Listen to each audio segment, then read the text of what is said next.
Hii ni miongoni mwa aina za ngoma za kabila la Kitaturu.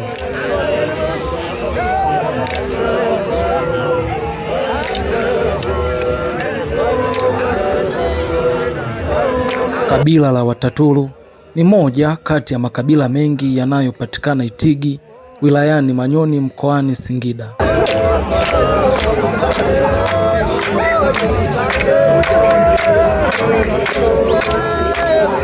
Katika simulizi ya leo tunaangazia asili ya kabila hili, mtindo wa maisha na miiko iliyopo ndani ya kabila hili. Wataturu ni watu ambao wametoka kaskazini Somalia, ambao walikuwa ni jamii ya wafugaji. Mpaka sasa walikuwa wakihamahama kwa sababu ya kufata malisho na maji. Kwa hiyo wakati wa ukame walitafuta malisho pamoja na maji. Ndicho kilichowapelekea kutembea kuanzia huko kaskazini mpaka kufika maeneo haya huku Tanzania. Na walipofika maeneo ya Kenya waligawanyika, na hasa walipokuta Wamasai hawakuelewana nao, kwa sababu hata Wamasai nao walikuwa wafugaji. Kwa hiyo ni kama vile walitaka kuwabana Wamasai, nao Wamasai hawakujisikia, wakagombana, wakatawanyika. Ndio kisa cha kuendelea kutembea kutafuta malisho na kujihami pia kwa kulinda mali zao, na mpaka kufikia maeneo ya huku Singida tuliko sasa hivi.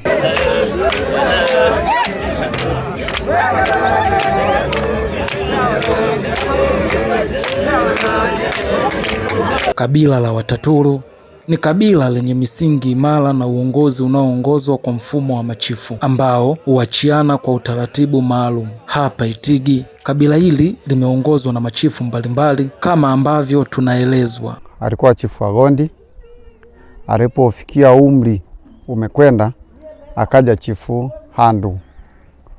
Kutoka Chifu Handu ndipo kufikia umri wake walipokuwa kachoka sana, akamwachia Amisi.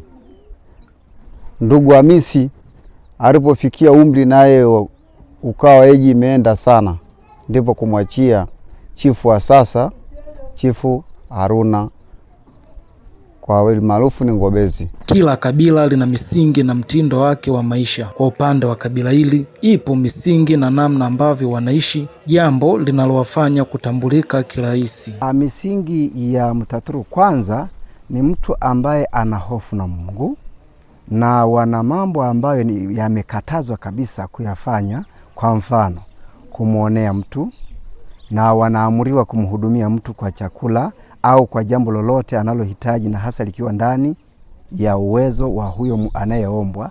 Yani mhitaji anapomuomba mtu yoyote kitu ambacho kiko ndani ya uwezo wake, analazimika amsaidie kulingana na taratibu na mila na desturi za kikwetu. Kwa hivyo basi upendo ndio msingi mkubwa wa kabila la Kitaturu, na hasa kwa kuzingatia kwamba wao wanatambua uwepo wa Mungu na wana hofu ya Mungu. Kwa hiyo upendo ni msingi na ni jambo la kwanza kabisa la Mtaturu, anayejua mila yake na anayejitambua kama Mtaturu.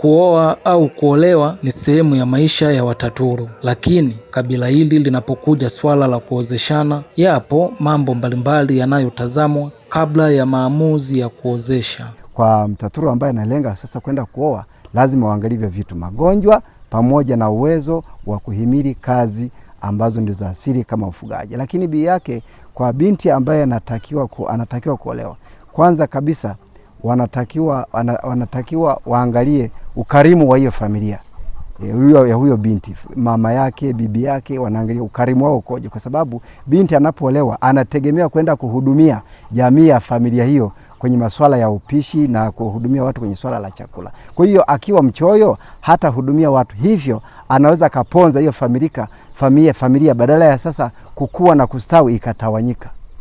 Kwa hiyo walikuwa wanaangalia sana swala la ukarimu, na karimuje hasa wageni, achili ya mbali wana familia. Na wakati mwingine wana mesali kabisa ambaye imesema hivi: Mtaturu typical, mtoto wa Kitaturu ambaye amelelewa kwa maadili ya Kitaturu anatakiwa mhudumie kwa chakula mtu yoyote atokaye magharibi, atokaye mashariki, atokaye kaskazini, atokaye kusini. Kwa maana hiyo ni kwamba mtu yoyote atakayemfikia akiwa anahitaji huduma yoyote ambayo iko ndani ya uwezo wake, hasa chakula au hata maji tu, lazima amhudumie bila kuangalia kwamba atamfanyia kazi gani au amewahi kumfanyia kazi gani au ana maslahi gani binafsi.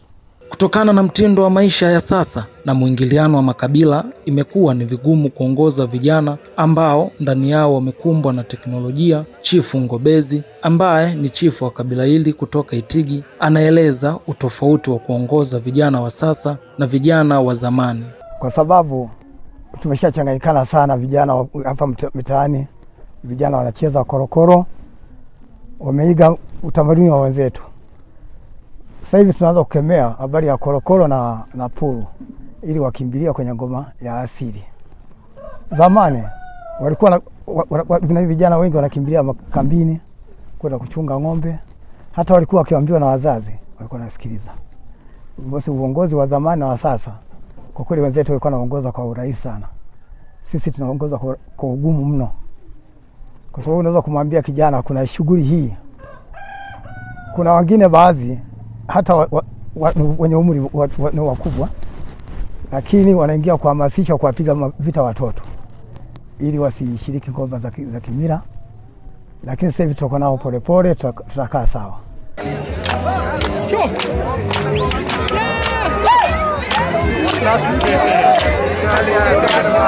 Kabila hili lina aina mbalimbali za ngoma ambazo huchezwa kutokana na tukio maalum, zikiambatana na nyimbo zenye ujumbe. Hata hivyo, ngoma za kabila hili huchezwa kwa mchanganyiko wa wanaume na wanawake, ingawa kuna miiko katika kucheza ngoma hizi. Ni mwiko kucheza na ndugu, kwa sababu munapocheza mara nyingi mwanaume, hasa ngoma kwa mfano ya muyana, mwanamama anashikwa maeneo ya mabegani. Mabega yapo karibu na matiti. Kwa hiyo matiti inatafsiriwa kama ni sehemu ya heshima ambayo haitakiwi kuguswa na mtu ambaye ni ndugu yako, isipokuwa kama ni shemeji au ni kijana mwenzio ambaye sio ndugu yako, huyo anaruhusiwa kushika maeneo hayo. Lakini mtu mwingine ambaye ni ndugu ni mwiko na hairuhusiwi. Na ikibainika amefanya hivyo, ngoma itakatwa, ataelezwa hata kama labda wakati mwingine kwa afahamu labda ni giza kwamba huyu ni ndugu yako, na yeye hata kuwa na maswali mengine kwa sababu unajua taratibu.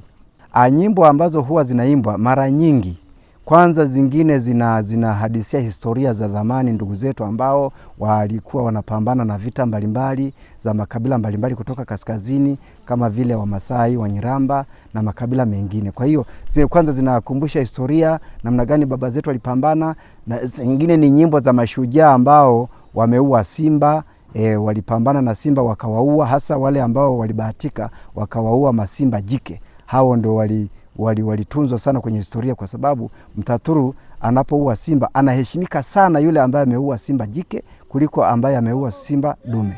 Viongozi wa serikali wamekuwa na mchango katika kuendeleza na kukuza urithi wa makabila. Kata ya Ipande iliyopo Itigi ni miongoni mwa kata zenye hamasa kubwa kwa kukusanya makabila mbalimbali na kudumisha mila na desturi za makabila. Sisi Wataturu hususan katika kata hii ya Ipande tumekuwa na hamasa kubwa sana. Kila sikukuu au matukio yoyote makubwa tunafanya burudani za kutosha, kama unavyoona hapa katika 8/8 ama Christmas ya iwe Pasaka iwe nini, yani tukio lolote tunafanya hamasa kubwa sana. Tunacheza ngoma zetu za Kitaturu, inaitwa Miana au Mlilioni. Tuna enjoy, tunaburudika kama unavyoona. Lakini hamasa hii kwa kata yetu tunaweza tukasema kwa wilaya ya Itigi tunaongoza, maana tunaendelea kudumisha utamaduni, mila na taratibu zote ambazo tumezikuta toka kwa babu zetu, kwa baba zetu, na hatutapuuza hata siku moja. Na ndio maana hapa Ipande utaona burudani hizi unazoziona, watu wametoka Ikanamalenga, wapo Wataturu waliotoka Jirimri, waliotoka Muhanga, waliotoka Damweru, wengine mpaka nje ya kata hii wametoka Kahomwe, Mlongoji, Ibombeda na sehemu zingine, wamekuja hapa Ipande kwa ajili ya kuburudika, kwa sababu tuna burudani. Na mimi kama kiongozi niseme tu jambo hili hatutalipuuza. Burudani za Kitaturu, Muyana, Mlilioni, Garulanda na kadhalika, burudani zote tutaendelea kuzilinda kwa maslahi mapana, tutazipambania ili kurithisha vile ambavyo sisi tumevikuta.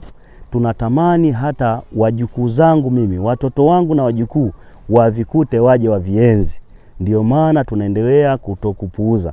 Kila jamii ina hadithi yake, hadithi ambayo haipaswi kupotea kwa sababu dunia inabadilika. Kwa Wataturu wa Itigi, historia inaendelea kuishi katika simulizi za wazee, katika mila, katika mfumo wa kijamii, katika nyimbo na katika midundo ya ngoma zao. Hii ni historia ya Wataturu. Hii ni sauti ya utamaduni, na hii ni Rama Online TV, sauti ya jamii. Hallelujah.